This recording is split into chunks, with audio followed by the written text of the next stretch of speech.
জীবনের প্রথম অনুষ্ঠান বৃহস্পতিবার দিনগতরা শুক্রবারের রাত, সেই গুরুত্বপূর্ণ ফজিলতপূর্ণ রাতে বিবাহের অনুষ্ঠানের নাম দিয়ে নর্তকী এনে আমরা মেহেদি রজনীর নাম দিয়ে যত ধরনের বেহায়াপনা সবকিছু ওই রাত্রে করা হয়। কথা বলেন ঠিক কিনা? অথচ আমরা নামে মুসলমান। আমার নবী বলেন 5টি আমলের কারণে, কয়টা আমল? 5টি আমলের কারণে 5 প্রকার লোকের কবরে আযাব হবে না। জোরে বলেন সুবহান। তাহলে আমল হলো কয়টা? 5টি আমলের কারণে 5 প্রকার মানুষের কবরের আযাব হবে না।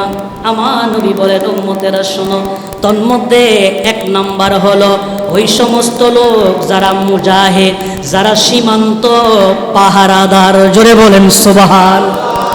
যারা কি দেয়? সীমান্ত পাহারা দেয়। এই পাহারাদার যারা সীমান্ত পাহারা দেয়, যারা ইসলামিক রাষ্ট্র পাহারা দেয়, সীমান্ত যারা পাহারা দেয়, এরা হলো মুজাহিদ। এদের কবরের ভেতরে কোনো আযাব হবে?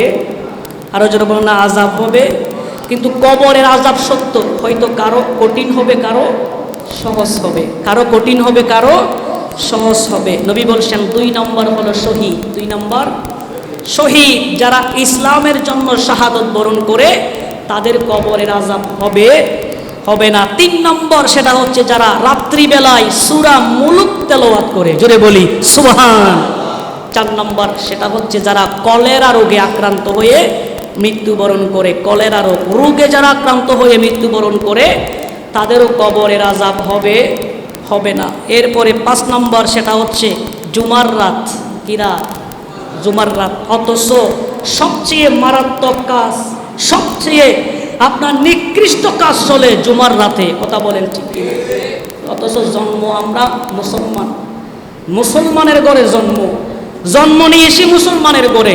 জীবনের প্রথম অনুষ্ঠান বৃহস্পতিবার দিনগতরা শুক্রবারের রাত, সেই গুরুত্বপূর্ণ ফজিলতপূর্ণ রাতে বিবাহের অনুষ্ঠানের নাম দিয়ে নর্তকী এনে আমরা মেহেদি রজনীর নাম দিয়ে যত ধরনের বেহায়াপনা সবকিছু ওই রাত্রে করা হয়। কথা বলেন ঠিক কিনা?